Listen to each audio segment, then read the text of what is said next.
여러분 안녕하세요.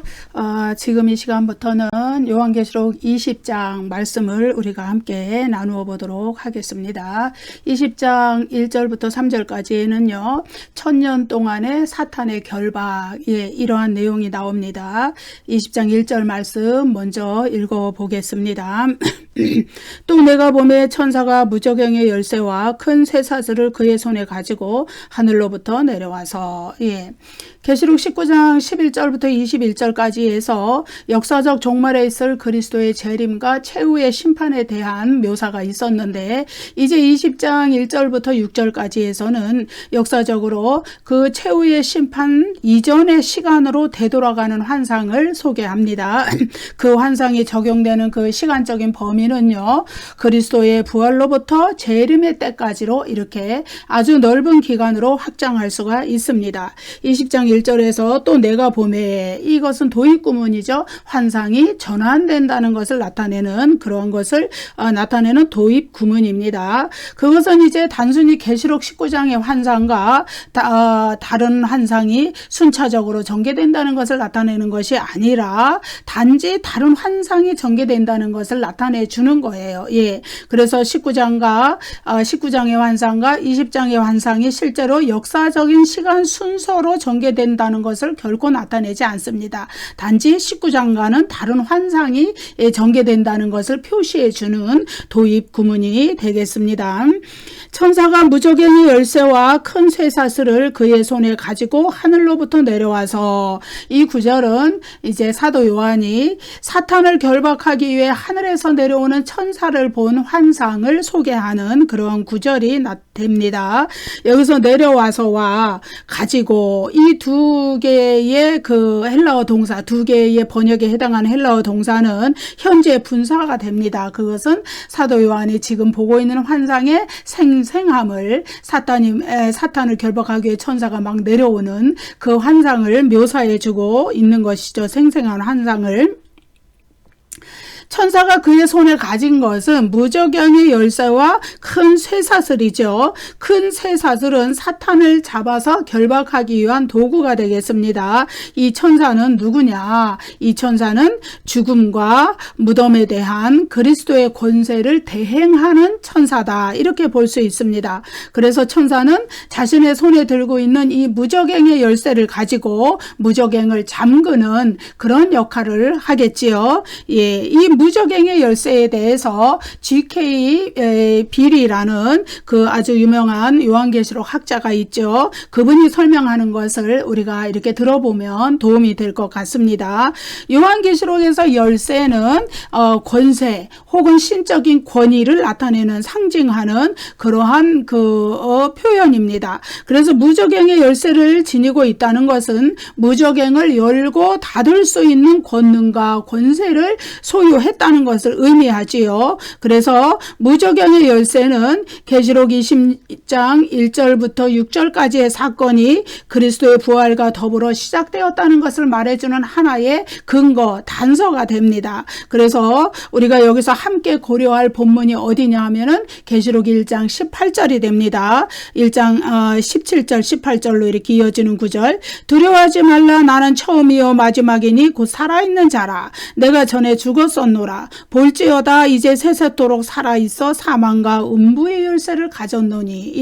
이 구절은요, 이제 죽음을 이기시고 사흘 만에 부활하셔서 승천하시고 하늘의 보좌에 왕으로서 우주 만물의 통치권자로서 앉으신 그리스도께서 사망과 음부의 열쇠를 가졌다, 이것을 표현해 주고 있어요. 사망과 음부의 열쇠를 가졌다는 것은 사망과 음부를 지배하고 주관하고 다스리는 권능과 권세를 가졌다는 것을 의미하는 거예요. 그래서 이 사망과 음부라는 것은 죽음의 영역, 죽은 자의 영역, 그것을 주관하는 그리스도의 주권을 비유적으로 나타내서 사망과 음부의 열쇠를 가지고 있다, 이렇게 말하는 거예요.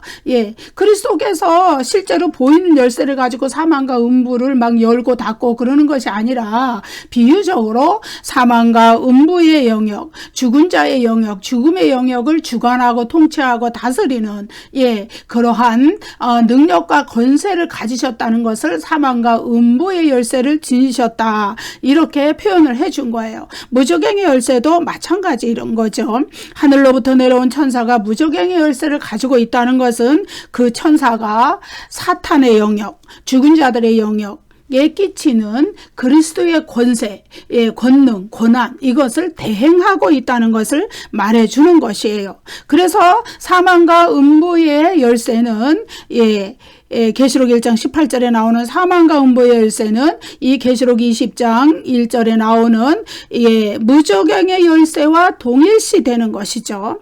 이 무저갱의 열쇠는 이제 부활로서 시작된 교회 시대, 이 교회 시대라는 것은 그리스도께서 부활 승천하시고 성령을 부어주셔서 시작된 교회 시대로부터 그때부터 그리스도가 심판주로 재림하시는 그 시대까지 지속되는 긴 기간을 상징적으로 나타내는 말, 그 말이 교회 시대입니다. 그 교회 시대 동안에 이 무저갱의 열쇠를 가지고 있다는 것은 그러면은 그 시대 동안에 사탄의 작용, 사탄이 인간에게 미치는 영향을 억제하는 그런 권세, 그러한 능력, 권한, 권위 이런 것을 지니고 있다는 그러한 작용을 하는 것이 나타내는 것이 이 무저갱의 열쇠가 됩니다. 그래서 이 무저갱의 열쇠는 계시록 3장 7절에서 말씀하시는 다윗의 열쇠와 동일시돼요.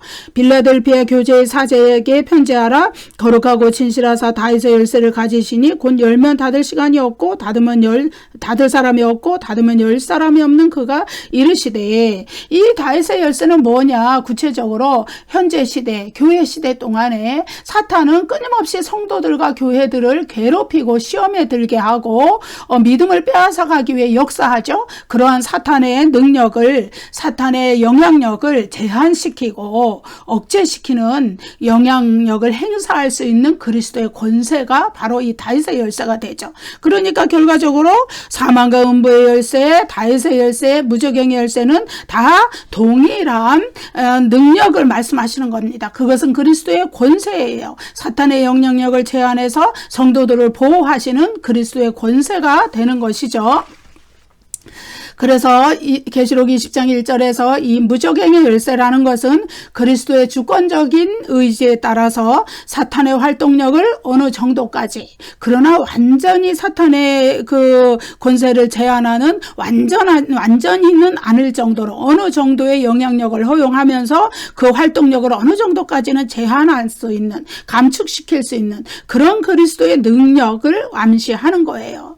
그래서 그러면 그 외에 완전히 되는 것은 언제냐? 그리스도의 재림 때 최후의 영적인 전쟁을 거쳐서 불못으로 떨어뜨리고 완전히 인간으로부터 성도들로부터 격리시키는 그때는 완전히 될 것이고, 지금은 아직은 완전히는 아니지만 어느 정도 사탄의 그 영향력을 제한시키는 그러한 능력, 그것을 의미하는 것이죠. 그래서 이제 계시록 20장에 나타나는 사탄의 결박, 그리고 이어서 천년 왕국에 대해서 이야기가 나오죠. 그러한 모든 것들은 교회 시대 동안에 어떠한 방법이라든지 사탄을 억제하는, 사탄의 영향력을 감축시키는 그리스도의 권세, 권능, 능력, 이러한 것들, 권위 이런 것들로 우리가 이해를 할 수가 있다는 것이죠. 이것은 사탄의 영향력이 제한되기 시작한 것이 그리스도께서 부활 승천하신 그 결과로서 나타났다는 것을,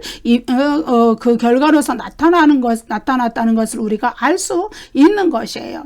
그래서 창세기 3장 15절의 예언이 이제 그리스도의 십자가의 십자가의 희생으로서, 그래서 그 희생은 단순한 그리스도의 희생이 아니고 그 희생으로서 인간에게 구원의 길을 열어주신 승리의 길이 되고, 그 승리로 말미암아서 사탄은 머리가 상하는, 그 창세기 3장 15절의 예언이 성취되어서 머리가 상하는 치명상을 입었다 이거예요. 그래서 그 머리가 상하는 치명상을 입은 상태로 이 재림 때까지 이 남은 기간에 사탄의 영향력은 인간에게 행사가 돼요. 예. 그래서 그 부활 때부터 그리스도께서 그 십자가의 죽음을 이기시고 부활하고 승리하셔서 하늘의 우주 만물의 통치권자로서 왕으로 앉으신 그때로부터 이제 사탄의 영향력은 현저하게 감소되고 떨어져서, 그래서 그 이전에는 보다 많은 사람들을 지옥으로 끌고 갈 수 있는 미혹의 영을 대단히 행사했었다면은, 그리고 하늘에서 참소하는 지위를 가지고 성도들을 괴롭히는 일들을 아주 적극적으로 행사할 수 있었다면은, 이제는 어느 정도는 감축된, 어느 정도는 제한된 능력을 가지고 교회 시대의 마지막인 재림 때까지 이 시대에서 그 영향력을 사탄이 행사하고 있다는 것을 우리가 이 무적영의 열쇠라는 개념과 연관시켜서 이해할 수 있는 것입니다. 여러분, 그렇기 때문에 지금 우리가 교회 시대를 살아가고 있지만 이 초림 때부터 재림 때까지 이 기간 동안에 이 사탄의 영향력은 별거 아니라고 보면 돼요. 예. 그리스도의 능력으로 얼마든지 제어할 수 있는, 그리스도의 이름, 예수 이름의 권세로서 얼마든지 제한할 수 있는, 성령의 권능으로 얼마든지 제어할 수 있고 우리가 능히 이길 수 있는, 예수 그리스도의 이름으로 기도하고 나갈 때 우리가 능히 이기고 승리할 수 있는 그런 정도의 사탄의 권세이기 때문에 두려워하지 아니해도 된다. 그들의 영향력을 제어하고 그들의 영향력을 감축시킬 수 있는 그리스도께서 우리와 함께 계시기 때문에, 성령의 권능으로 우리와 함께 계시기 때문에 그 예수 그리스도의 이름의 권세로서 우리가 이기고 나아갈 수 있는 사탄의 영향력이라는 것을 이 무적영의 열쇠라는 이 개념이 우리에게 보여주는 것입니다. 예, 20장 2절 3절 읽겠습니다. 용을 잡으니 곧 옛뱀이요 마귀요 사탄이라 잡아서 1000년 동안 결박하여 무적행에 던져 넣어 잠그고 그 위에 임봉하여 1000년이 차도록 다시는 만국을 미혹하지 못하게 하였는데 그 후에는 반드시 잠깐 노일이라.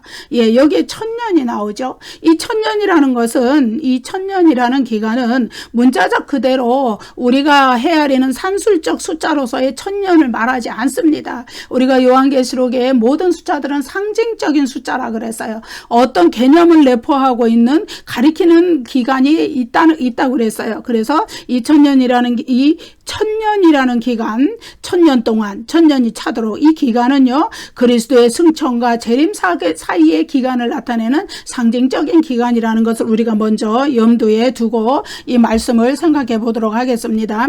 계시록 20장 1절부터 3절에서 묘사된 사탄의 결박에 대한 묘사, 이것은 평행 구절이 있어요. 어디냐? 계시록 12장 7절부터 9절입니다. 그래서 계시록 20장 1절부터 3절까지 해서 무적행의 열쇠와 큰 쇠사슬을 가지고 하늘로부터 내려온 천사가 용을 잡아서 1000년 동안 결박하여 무적행에 던져 넣어 잠그고 그 위에 임봉한 사건. 예, 이것이 20장 1절부터 3절까지 나오죠. 이 구절은 어디냐? 12장 7절 9절에서는 사탄이 땅으로 내쫓긴 사건과 동일한 사건이다. 사탄의 능력이 현저하게 떨어지고 하늘에서 그의 지위를 잃어버리고 이 땅에 남아서 이 땅으로 내려와서 성도들을 괴롭히는, 겨우 그런 일을 하는, 예, 사탄의 능력은 예전 같지 않다는 거예요. 예, 하늘에서 땅으로 내쫓기기 전, 하늘에서 땅으로 내쫓긴 사건은 예수 그리스도의 부활과 승천과 왕으로 등극하신 그 승리의 사건 때문에 사탄에게 그러한 일이 벌어졌다는 것을 우리가 알 수 있어요. 미가엘에게 쫓겨났잖아요. 그래서 20장 1절 3절과 12장 7절 9절에서 동일한 동사들이 사용되지는 않았지만 그 동사들이 내포하는 의미는 아주 일맥상통한다고 볼 수 있습니다. 그것은 20장 1절부터 3절까지의 사탄의 결박에 대한 묘사, 그것과 12장 7절 9절에서의 사탄의 내쫓김에 대한 묘사가 동일한 사건에 대한 묘사라는 것을 말해주는 것이에요. 거기에 사용된 동사들이 내포하는 의미가 일맥상통한다는 것은,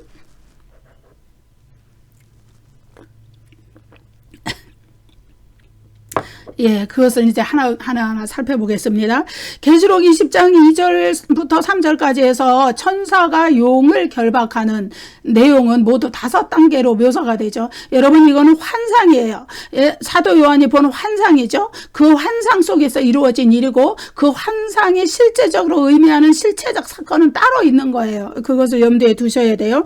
이 환상 속에서 천사의 행동은 잡으니, 결박하여, 던져 넣어 잠그고 임봉하여. 이 헬라어 이것을 나타내는 헬라어 동사들에 모두 나타나요. 이 헬라어 동사들이 일일이 안 읽어 드리는 것은 여러분이 이제 조금 혼동이 올까봐 한글 그걸로 다 읽어 드렸습니다.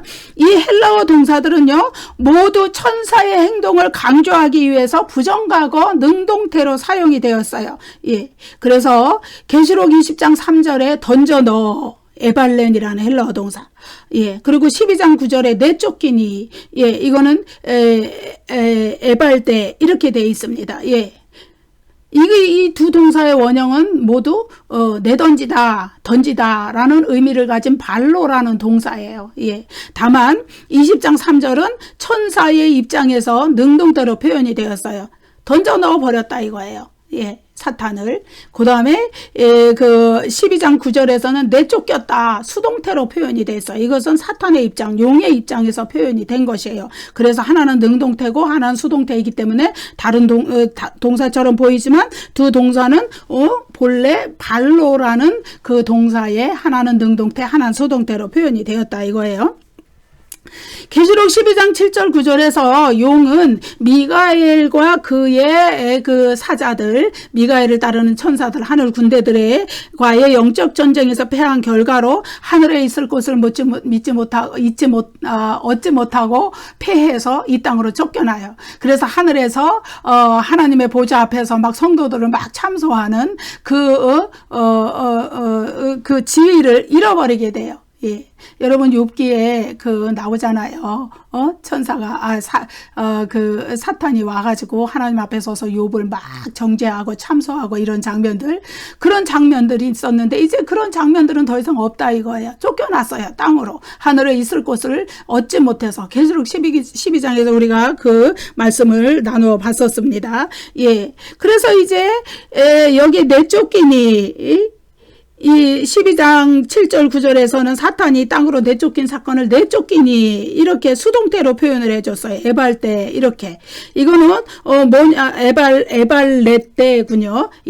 이거는 뭐냐 하면은 던지다, 발로의 부정과거 수동태인데 이 수동태는 물론 신적 수동태예요. 그거는 뭐냐 하면은 겉으로는 용이 미가엘에게 쫓겨난 것으로 묘사가 되어 있지만은 그 미가엘의 배후에 하나님이 계셨기 때문이라는 걸 나타내요. 신적 수동태라는 것은 하나님이 그 주체일 때, 그 주어일 때 그 수동태를 표현하지를 않고 그 주어를 표현하지를 않은 수동태를 의미하죠. 그래서 미가엘에 의해서 사탄이 하늘에서 땅으로 쫓겨난 것은 하나님의 의도에 의한 것이라는 것을 나타내줘요.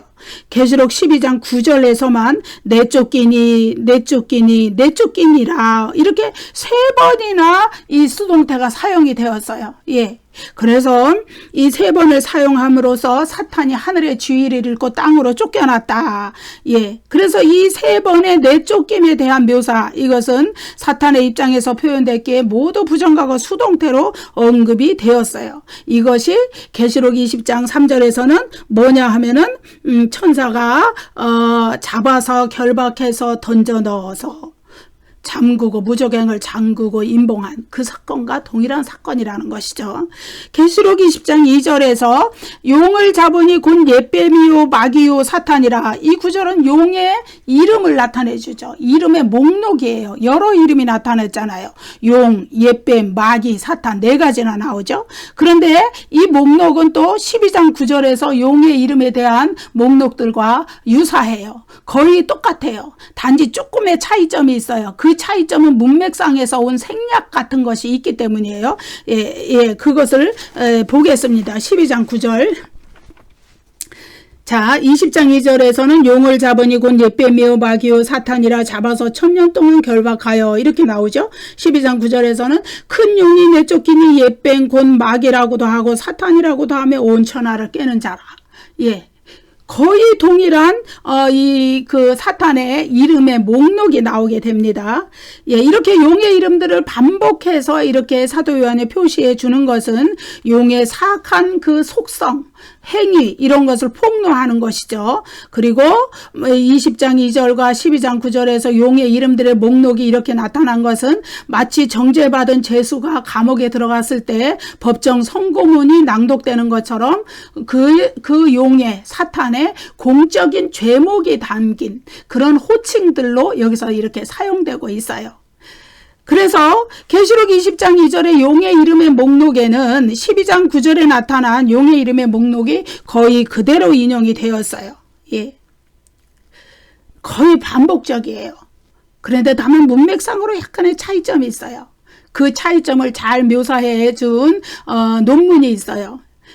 드 빌리어스라는 사람의 논문에서 제가 이것을 이제 가져왔어요. 예, 그 차이점에 대해서 연구해 놓은 그것을 이제부터 말씀드리겠습니다. 첫째로 그 차이점은 계시록 20장 2절의 생략에서 나타나요. 그것은 뭐냐 하면은 계시록 12장 9절에서 용은 큰 용으로 묘사가 됐죠. 그런데 12장 3절에서 그 용은 한 큰 붉은 용이다. 이렇게 묘사가 됐어요. 용의 속성이 두 가지가 나왔죠. 큰 용이고 붉은 용이에요. 예. 그런데 20장 2절에서는 그냥 큰 용이라고만 표현이 돼 있어요. 그거는 뭐냐 하면은 이제 이미 12장 3절과 12장 9절에서 그 용의 속성에 대해서 말했어요. 크고 붉은 용이다. 그래서 20장에서는 그걸 생략한 거예요.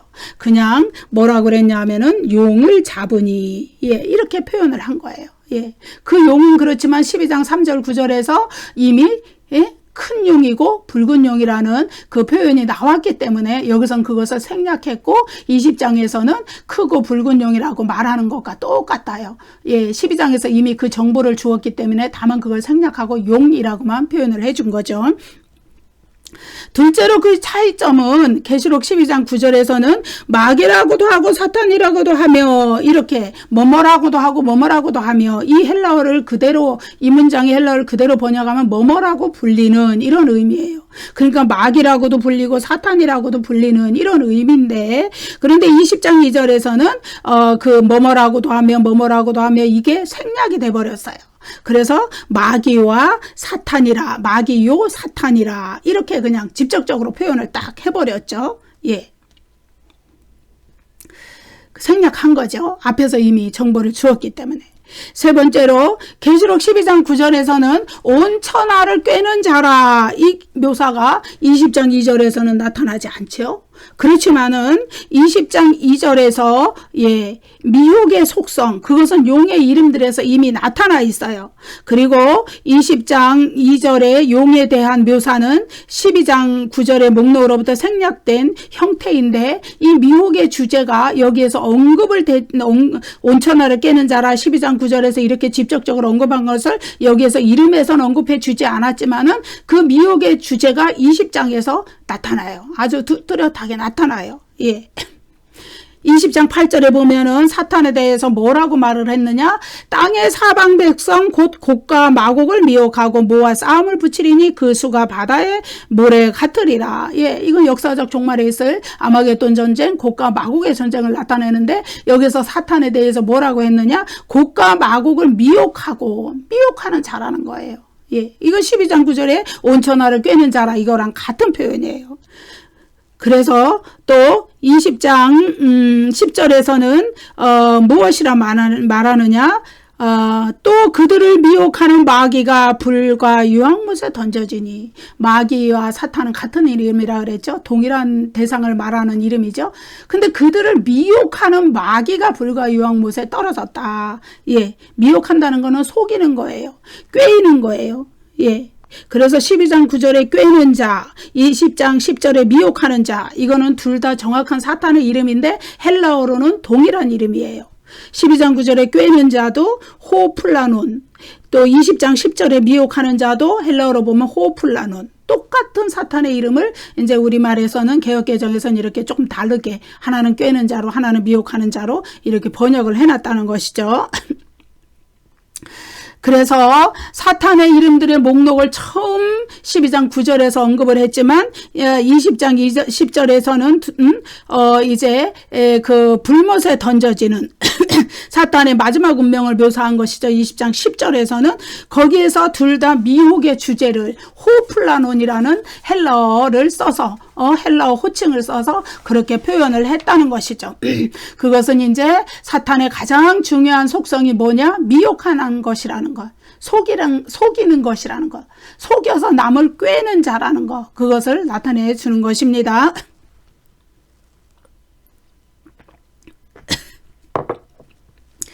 계시록 20장 2절에 용을 잡으니 곧 옛뱀이요 마귀요 사탄이라. 이 문장은 헬라어 그대로 번역하면은 용 곧 옛뱀을 잡으니 그는 마귀요 사탄이다. 이렇게 번역해야 정확해요. 헬라어 문장 그대로 번역을 하면은.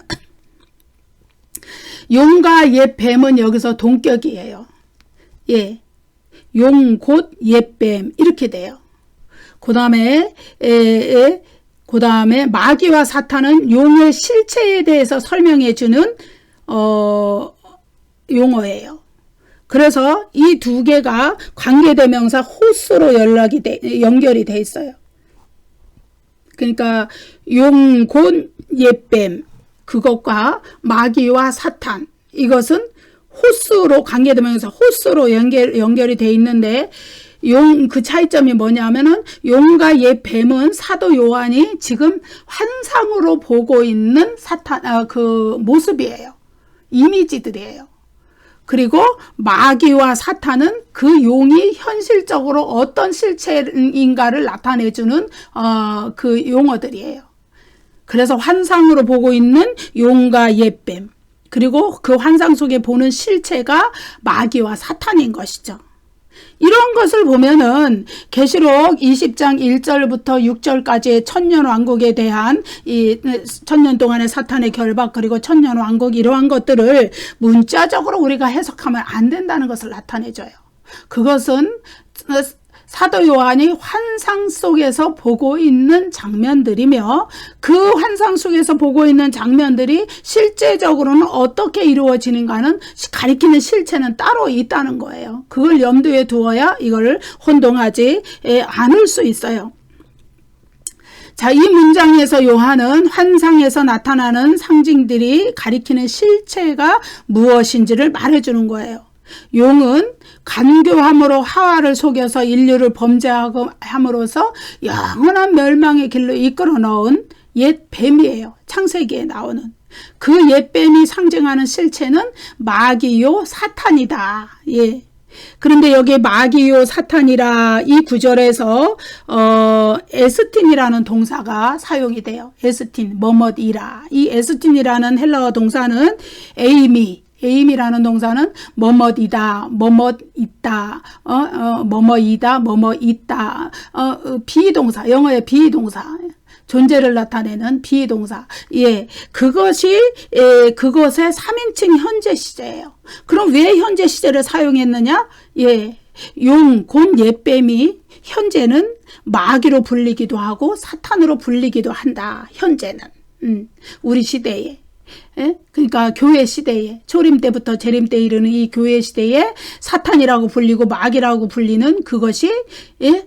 사도 요한의 그 환상 속에서는 용으로도 나타났다. 용의 모습으로 옛뱀의 모습으로 그 환상 속에서 나타났는데 그것이 가리키는 실체 그것이 상징하는 것은 현재 우리가 사탄이라 불리고 마귀라고 부르는 바로 그 존재다. 이 의미죠. 예, 여러분 마귀의 의미는 이제 마귀와 사탄의 이름이 동일한 대상을 가리키지만 동일한 존재를 가리키지만 약간의 나타나는 약간의 의미가 약간 이제 그 이름의 의미는 좀 차이가 있어요. 그 마귀라는 이름의 의미는 뭐냐 하면 고소하는 자, 남을 비방하고 중상하는 자 그런 의미예요. 그래서 용이 지닌 아주 비열한 그 속성, 남을 중상하고 비방하고 거짓말해갖고 남을 막 모함하고 이런 의미를 가지고 있어요. 예. 그래서 마귀는 하나님께는 막 인간을 참소하고 비난해요. 거꾸로 인간에게는 하나님을 막 비방하는 거예요. 하나님에 대해서 막 그 거짓말로 막 하나님 이런 존재다 막 이런 사람 이런 존재가 사람이 아니고 이런 분이다 막 이렇게 이런 존재다 막 이렇게 막 속이는 거죠 인간을. 그래서 하나님에 대해서 인간을 비방하고 인간에 대해서는 하나님을 비방한 악한 존재, 중상모략하는 자, 그건 마귀라는 이름이 가진 그런 의미입니다. 사탄은 뭐냐 하면은 이제 구약 성경에선 처음에는 보통 하나님을 대적하는 자다 이런 보통 명사로 사용이 되었는데 이제 그것이 고유명사화가 되어서 하나님을 대적하는 악한 마귀를 나타내는 아주 고유명사가 되어 버렸어요. 예. 그래서 마귀요 사탄, 그것이 요한의 현실의 실체에선 마귀요 사탄으로 우리 가운데 역사하는 그 존재가 사도 요한의 환상에서는 용과 옛 뱀으로 나타났다. 이 이름이 이런 거예요. 예. 그래서 잡아서 1000년 동안 결박하여, 이 구절의 의미는 무엇일까요? 예. 잡아서 결박한다. 이것은 이제 에데센, 데오, 이 헬라어 두 동사는 모두 부정과거 능동태예요. 예. 이거는 천사가 사탄을 큰 쇠사슬로 묶은 것을 보여주는 건데, 이 역시 사도 요한이 환상 속에서 천사가 사탄을 1000년 동안 결박하는 모습을 환상 속에서 본 거예요. 그것은 뭐냐 하면은 주님의 십자가 죽으심과 부활과 승천과 승리, 이것을 하늘의 보좌에 왕으로서 앉으셔서 우주 만물의 통치권자가 된 그 모습, 그런 것으로부터 그때부터 사탄의 결박이 이루어졌다는 것을 나타내 주는 거예요. 예. 그래서 계시록 20장 3절에 무저갱에 던져 넣어 잠그고 그 위에 임봉하여, 이 구절은 아주 결박의 의미를 아주 더 심화적으로 나타내 주죠. 예, 잡으니, 결박하여, 던져 넣어, 잠그고, 임봉하여. 아주 이 모든 헬라어 동사들이, 이 여기에 해당되는 헬라어 동사들이 모두 사탄의 결박을 아주 심도 있게 강하게 나타내는 동사들이 되겠습니다. 자, 여기서 무저갱이라는 것은요, 이제 교회 시대 동안 사탄이 그리스도의 권능으로, 권위로 어떤 인간에게 끼치는 영향력에 대한 영향력을 제한을 받아요. 그 능력이 감축을 받아요. 그 능력을 다 온전히 행사할 수 없어요. 이러한 그럼에도 불구하고 여전히 활동하고 있는 영적인 영역, 그것을 표상해 주는 거예요. 그래서 무저갱을 문자적으로 해석해서 사탄이 1000년 동안 무저갱에 갇혀 있다. 지구상이 아니고 이 우주 만물의 어딘가에 사탄이 갇혀져 버렸다. 그러면은 사탄이 없는 시대가 되는 거잖아요. 예, 그런 해석에 어떤 오류를 낳는다고 할까? 그렇게 해석하는 분들이 있어요. 예, 여기서 굳이 무슨 설을 이야기하진 않겠습니다. 아무튼 그런 해석에 그런 해석으로 할 수가 있기 때문에 지금 시대에도 여전히 활동하고 있는 사탄의 존재를 없는 것으로 이렇게 해석하는 그런 오류를 범할 수가 있다. 예. 그렇지만은, 예, 우리가 이 상징과 비유와 은유 이런 것을 잘 이해하시면은 이 해석을 잘 이해하실 줄로 믿습니다. 하지만 사탄을 무저갱에 던져 넣어 잠그고 그 위에 임봉한다. 이것은 아주 철저한 정복을 의미해요. 사탄의 능력을 철저히 정복한다는 것을. 사탄을 능력을 철저히 제한한다는 것을 비유적으로 묘사한 것입니다. 그래서 그것을 이제 이해하기 위해서 구약의 이사야서 한 구절을 우리가 비교, 대조해 보도록 하겠습니다. 이사야 24장 21절, 22절에서 적을 정복하는 것을 옥에 가두는 것으로 묘사했어요. 예. 우리가 계시록 20장 3절에서는 무저갱에 던져 넣어 잠그고 임봉하여 이렇게 나오지만은 또 20장 7절에서는 다시 읽어보겠습니다. 20장 3절 무저갱에 던져 넣어 잠그고 그 위에 임봉하여 1000년이 차도록 다시는 만국을 미혹하지 못하게 하였는데 그 위에는 반드시 잠깐 놓이리라 이랬죠. 그리고 20장 7절에는 1000년이 참에 사탄이 그 옥에서 놓여. 예. 20장 3절의 무저갱은 20장 7절의 옥인 거예요. 옥. 감옥이란 얘기죠. 그 옥에서 놓여. 그래서 계시록 20장 7절의 옥, 그것은 20장 3절의 무저갱을 말해요.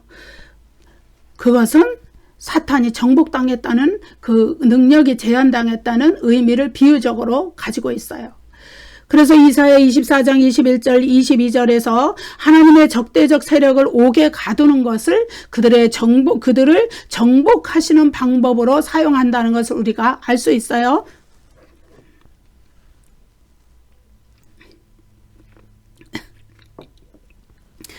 자, 이사야 24장 21절 22절에 보면은요.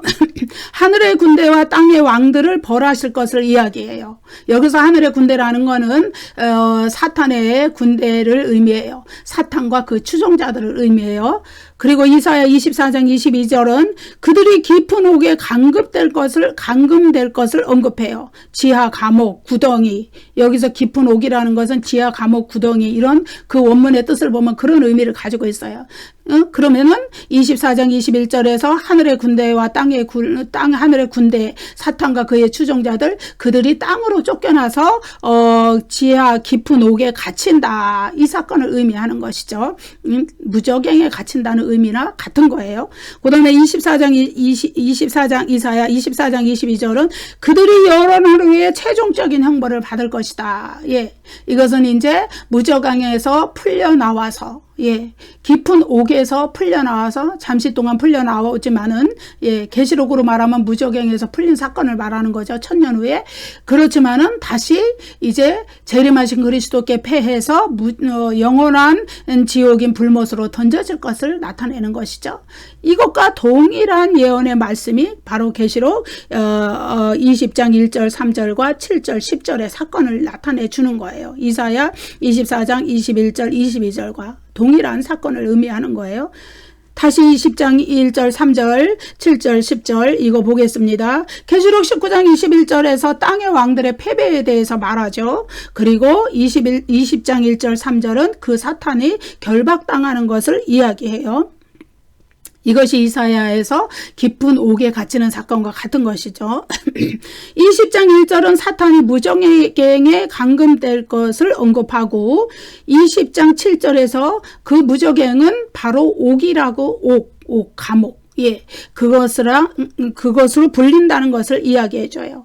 그리고 계시록 20장 7절에서 10절은 1000년의 기간 후에, 1000년이 찬 후에 사탄이 짧은 기간 동안 잠시 석방돼서 아마겟돈 전쟁을 일으켜서, 곡과 마곡의 전쟁, 그것을 일으켜서 성도들의 진과 사랑하시는 성을 둘러서 성도들을 총공격할 것을 묘사해 주죠. 그리고 무엇을 의미하느냐? 그들이 하늘에서 내리는 불에 의해서 대패를 하고, 그것은 바로 재림하시는 그리스도의 심판받아서, 최후의 심판을 받아서 불못에 던져지는, 불과 유황못에 던져지는 그 사건을 의미하는 것입니다. 그래서 이사야 24장과 계시록 20장에서 이렇게 그 예언에 그것을 보면은 이 무적행은 바로 사탄의 세력이 갇히는 감옥, 그것을 의미하는 것이고, 이 1000년의 기간이 지난 후에 다시 풀려나와서 잠시 잠깐 그들의 아주 성도들을 총공격하는 그러한 날들이 있을 것이고, 그것이 성도들에겐 대환란의 기간이 되겠죠. 그리스도의 재림 직전에. 그리고 재림하신 그리스도에 의해서 완전히 최후의 심판을 받아서 불못으로 던져지는, 예, 그것이 이사야 24장 22절은 여러 날 후에 최종적인 형벌을 받게 될 것이다, 이렇게 표현이 되어 있어요. 그 사건을 이야기해 주는 것입니다. 그래서 여러분, 요한계시록 20장 1절부터 6절까지에 이어지는 사탄의 결박, 천년 왕국, 이런 것들에 대해서 여러분들이 이러한 은유와 사도 요한이 환상으로 본 장면에 대한 해석, 이런 것들에 대해서 잘 어렵지만 잘 이해해 주실 것을 믿습니다. 그래서 이제 다음 시간에 이 부분에 대한 이야기를 조금 더 이야기하도록 하겠습니다. 감사합니다. 여러분, 구독과 좋아요를 많이 눌러주세요. 감사합니다.